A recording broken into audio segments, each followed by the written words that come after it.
Oi pessoal, tudo bem?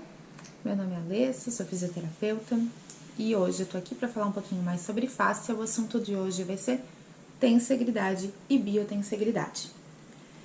Então, o que é a tensegridade ou a biotensegridade? Tensegridade, na verdade, é um modelo arquitetônico que tem em equilíbrio as forças de tensão e compressão, ok? Essas forças elas têm que estar equilibradas, então a gente tem tensão e compressão no corpo. Essas forças atuando uma contra a outra, as forças de tensão e as de compressão, elas criam uma força chamada lift, que é o que mantém a gente em pé, que é o que mantém a gente crescido ou crescendo. Antigamente a gente achava que o que mantinha o nosso corpo em pé, o nosso corpo elevado, ereto, eram os ossos, né? A gente tinha um modelo que a gente chamava de modelo esquelético, que é esse modelo aqui.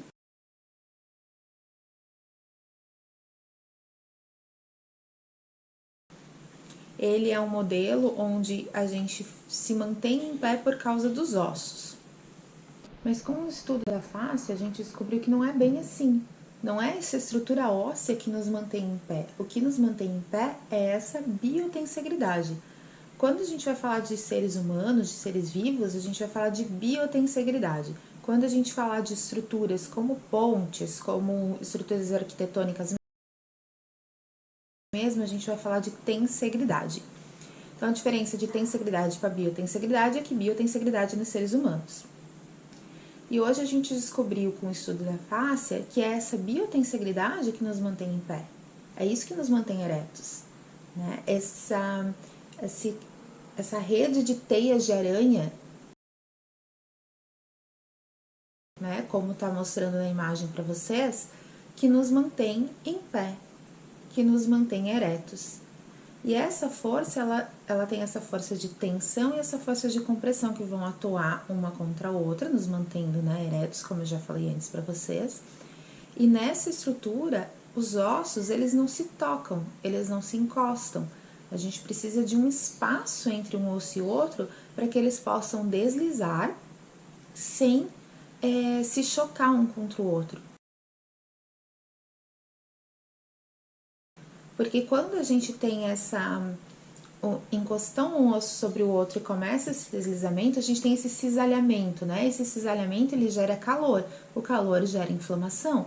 Então isso não é legal no nosso corpo, isso não é útil pra gente.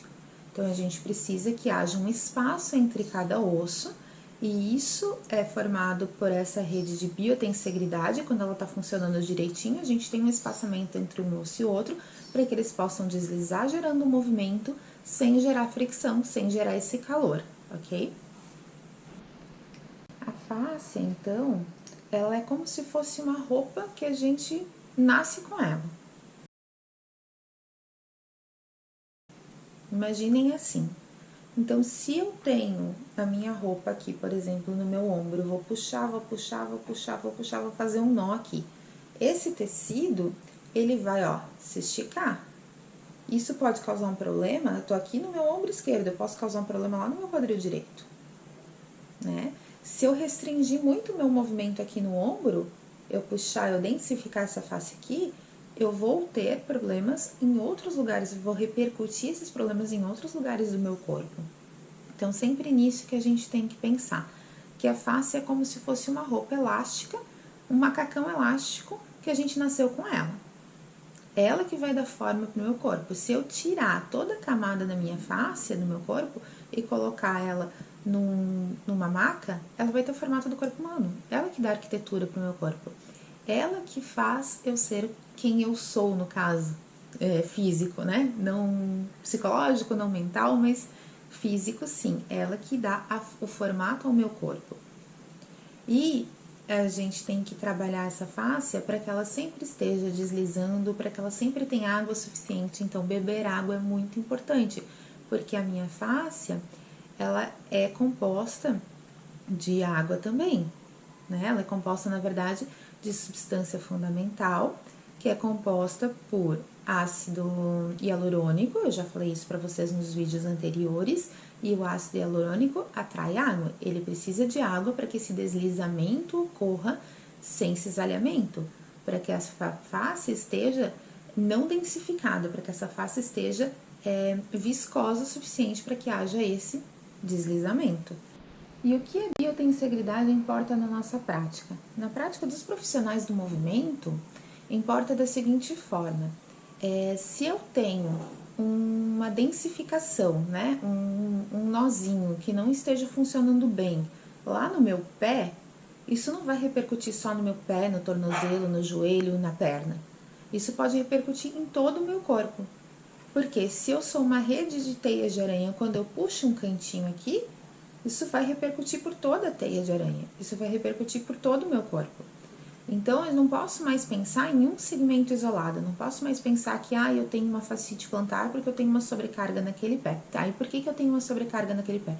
É algo relacionado ao joelho, tornozelo ou quadril. Não necessariamente. Pode ser algo relacionado lá no outro quadril, que esteja sobrecarregando, o meu pé direito, por exemplo, tem fascite plantar. Eu posso estar com um problema lá, numa densificação na minha face lá no quadril esquerdo, que esteja provocando uma sobrecarga de peso nesse meu pé direito e ele esteja compensando essa densificação no meu quadril esquerdo. Então, eu não posso mais pensar em um segmento. Eu tenho que pensar no corpo como um todo. Não tem mais receita de bolo, não tem mais protocolo. Eu tenho que olhar para o meu paciente, eu tenho que olhar para o meu cliente e ver o que está acontecendo naquele corpo, tá? Não tem mais, não, toda fascite plantar eu vou tratar da mesma forma. Não, eu tenho que olhar para aquele corpo, eu tenho que olhar para aquele indivíduo e a face, ela vai me dizer aonde está mais densificado.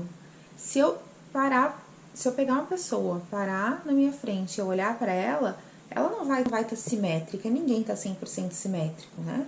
Então, meu corpo vai estar puxando, eu vou estar ou inclinada mais para frente, ou inclinada mais para trás, ou para uma lateral, ou para outra. E se eu começar a observar o corpo daquele indivíduo em movimento, eu vou perceber essas compensações que ele está fazendo. E aí eu tenho que pensar em por que ele está compensando dessa forma, aonde que pode estar essa densificação para que eu possa liberar essa estrutura. Né? No caso de uma terapia manual, eu consigo liberar através da mão. Tem um estudo do Robert Leip que ele mostra a quantidade de água no tecido facial superficial, né? Antes da manipulação, durante a manipulação e após a manipulação. E aí, o estudo mostra que antes tem uma quantidade X de água dentro do meu tecido. Durante a manipulação, eu vou diminuindo, essa quantidade vai caindo, porque eu estou manipulando o tecido, eu estou empurrando esse tecido, eu estou fazendo uma pressão sobre esse tecido. Então, a quantidade de água vai caindo. Depois que eu paro de manipular, a quantidade de água aumenta acima dos níveis anteriores da minha manipulação. Quer dizer, quando eu manipulo o tecido, ele é como se fosse uma esponja. Aquela água suja, cheia de toxina que está lá dentro, ela sai a partir do momento que eu solto, né, a pressão, ele vai se encher de água limpa e cheia de nutrientes, que é o que a gente precisa para que a nossa face, para que o nosso corpo trabalhe de maneira eficiente. Então, eu sempre tenho que pensar no meu tecido facial como uma esponja, cheia de buraquinhos, cheia de porinhos. Eu vou apertar, vou fazer uma pressão para que eu tire a água de dentro dessa esponja. Então, eu vou pressionar, eu vou apertar de modo que a água suja, cheia de toxina que dá dentro desse tecido, ela saia. A partir do momento que ela saiu, eu libero espaço para que entre água limpa e cheia de nutrientes dentro desse tecido. Quando eu faço a manipulação da face, é nisso que eu tenho que pensar. Hoje a gente falou sobre biotensegridade, o que isso implica na prática, né, dos profissionais do movimento e da fisioterapia. E o próximo assunto vai ser sobre como a face responde à dor. Por que a face responde à dor? Então, quais são os receptores que nós temos na nossa face? Ok? Muito obrigada pela companhia. Agradeço se vocês clicarem no sininho aqui embaixo das notificações. Agradeço se vocês se inscreverem no canal e compartilharem com os colegas, ok? Obrigada, beijo!